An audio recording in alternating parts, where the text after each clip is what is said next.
Hello guys, and today we have here another awesome duel. We have here just a random duel, Nekroz versus I have no clue, because I have no clue what my opponent is playing here.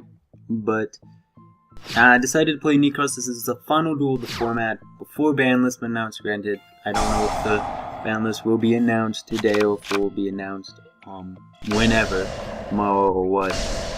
And if it doesn't get announced during the weekend, then I will be screwed for Monday. We are facing Burning Abyss, it seems. So that is lovely. That is lovely. And so he has a...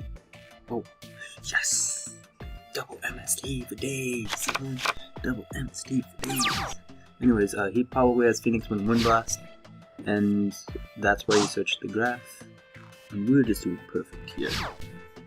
Absolutely perfect. This hand is beautiful. But I did want to talk about Nekroz and the ban list. I don't think they're going to get hit, and I don't want them to get hit right now. I feel a month and a half of being at full power is stupid. Specifically, when you look at how the deck is. So he has that Karma Cut.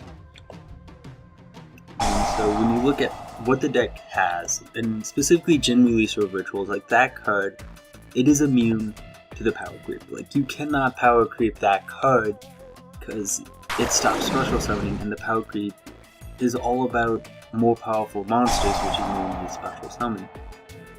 And looking at newer cards such as let's say the Red Eye Support or the Igknights, those are decks that special summon, and so those decks will lose to a first turn Jin, which I'm gonna go for. Pretty obviously, I'm gonna go for the Unicorn. I didn't get rid of this Phoenix Wind Blast, but I did get rid of that Karma Cut, so that is nice. So, I'm gonna go for the Unicorn. I'm gonna search Trishula off of the Arclight, so that way I have a Trishula in hand. And hopefully I can make that Jin, or make that Lavelvo chain. But anyways, the deck, it can first turn Jin so consistently that it doesn't matter if 10 years into the future this deck is considered really, really slow. If it goes first, it still can get off the first turn Jin.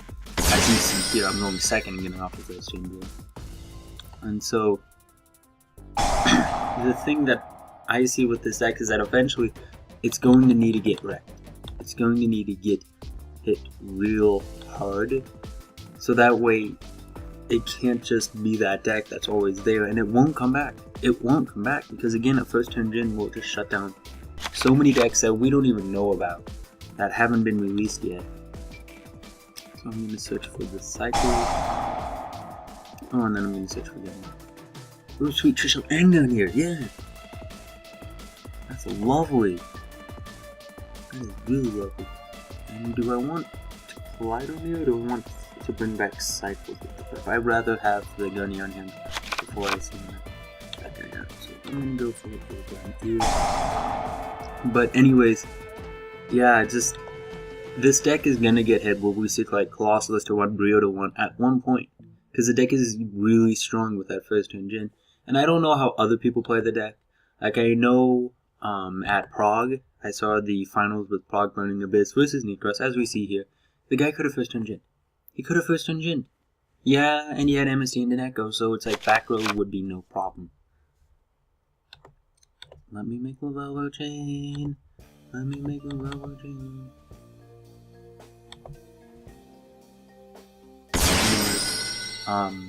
So, yeah, here's the Phoenix Wind Blast.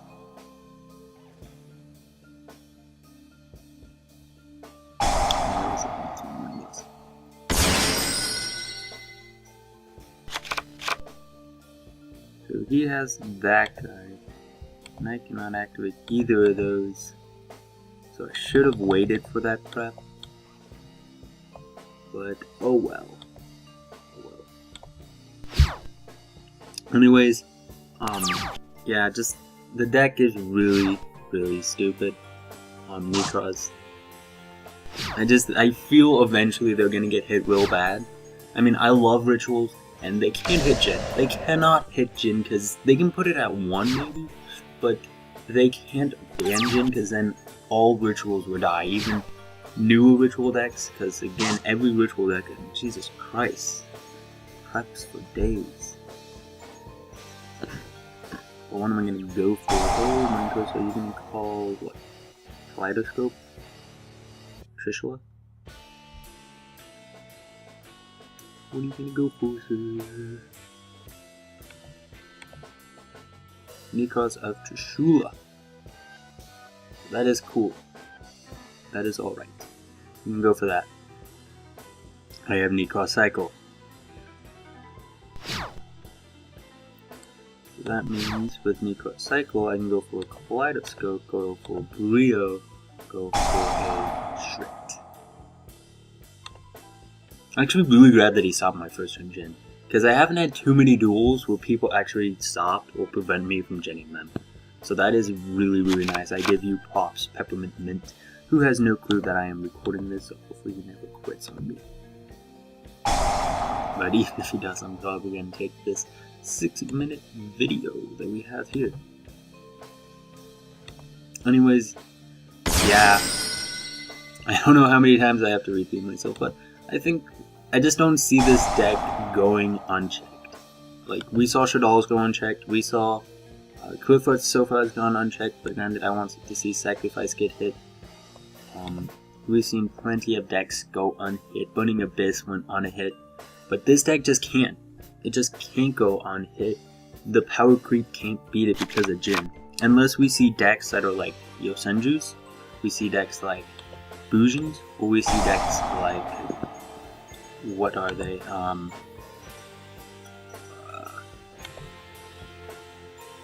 Hat? Did I say Hat already? I don't know.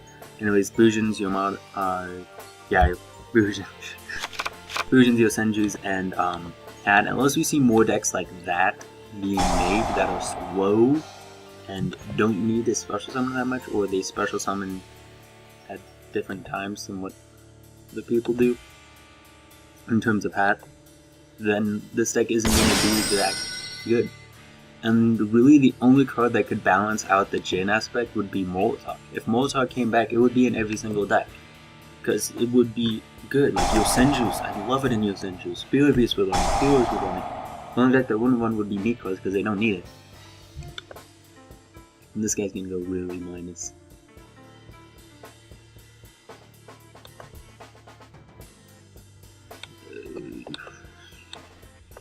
Instagram.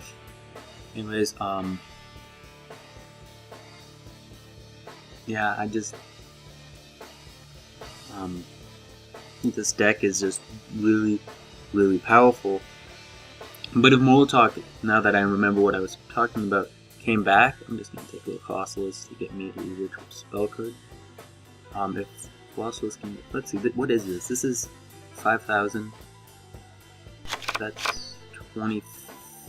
That's 7. Oh, am I doing my math right?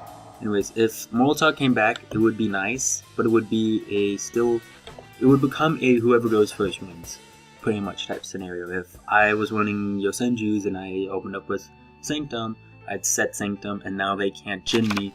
Or if I was playing like Spirit Beast, they can't Jin me. I have the advantage. But if I was going, if I was playing Nekroz and I went first and I Jin them, then they can't use Sanctum. Molotov is dead. So, yeah, I couldn't have gone for game. Unfortunate.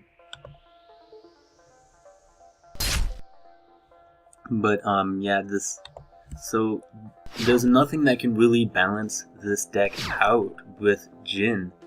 I mean, yeah, there are ways to stop it, but with the Neko, Sekka being a thing, like, if he didn't have that, both Kamacut and Phoenix Wing Wind Blast, I would have just, I would have Jinned them. Next turn I would have put, the Neko Sekka on top of my deck. That's what I do with my Nekroz. Give me a Nekroz monster, please. Yeah! Yeah! That is lovely. This is GG. GG.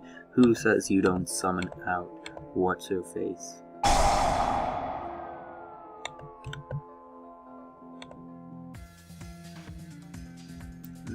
I just want to save time here. monster attack the game, so yeah, GG. Well, maybe it's like a Sir or something. Or a Graph. You can't be too far. And it's a Farfa, so it does nothing. GG. Anyways, yeah, the Jin is again stupid, and because Jin is a thing, this deck is gonna get hit. Eventually, we'll maybe be like November, maybe it might be until 2016 that this deck really gets hit badly. So I don't really think this deck is gonna. Well, this deck is good. It's gonna last a while. If it lasts unchecked until Worlds hit, it will probably take Worlds. I mean, I don't know how other people want it, but I run it with the Jin. As you saw in this duel, I wasn't able to get off my Jin, but I was still able to do stuff, which means the deck can play without Jin. It's just the Jin is so powerful, like he wouldn't have been able to do anything. He just wouldn't have been able to do anything. And with 2 MSTs, 2 nekro, I believe is what I run. I'm in this deck, and I actually run Match Shade second in this build.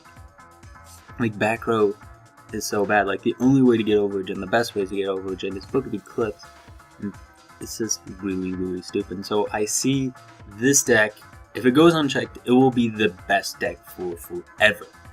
Like until we see a Hat, Yosenju, or a Bujin deck just come up and really good. And who knows? I hate the Yosenju match when I'm playing nekroz, because I go first, I get that first Jin, and then they summon Kamas, and it's like, well, great. But then I just changed my playstyle game 2, and I win game 2 and game 3, hopefully. And so this deck, it can do good without Jinning, which makes it scary, because even if you hit Jin, or if you build decks that don't need to special summon, they can still lose. So this deck, it's just so fast and so powerful because of Jin, and because it doesn't need Jin at the same time, it can just wipe out some of the decks. So this deck is going to get hit eventually. Eventually it's going to get hit really bad, where we see Bria at 1, Colossus at 1, Trishula at 1. Do I want to see Jin get banned? No. When I first saw this deck, I said, I don't want to see Turgai get hit, I don't want to see Jin get hit because of this deck. And the deck doesn't run Turgai. At the time I thought it would run Turgai so it could get Jin. But, yeah. So, again, to recap, this deck, because of Jin release or rituals, the power creep can't stop that. Doesn't matter what deck you have, unless you don't special summon in your deck, it will just shut your deck down, no matter how fast your deck is. And we don't want to have a format where it's whoever wins the dice roll wins. We don't want that format. That is a really bad format, even worse than this format. And so, again, thank you guys for watching. Hopefully you guys enjoyed this nekroz versus Burning Abyss. Maybe got lucky with the Burning Abyss. I know you guys love to watch my Burning Abyss versus nekroz matches. So, yeah, thank you guys for watching. Don't forget to leave a like, comment, and subscribe. See you guys later. Bye.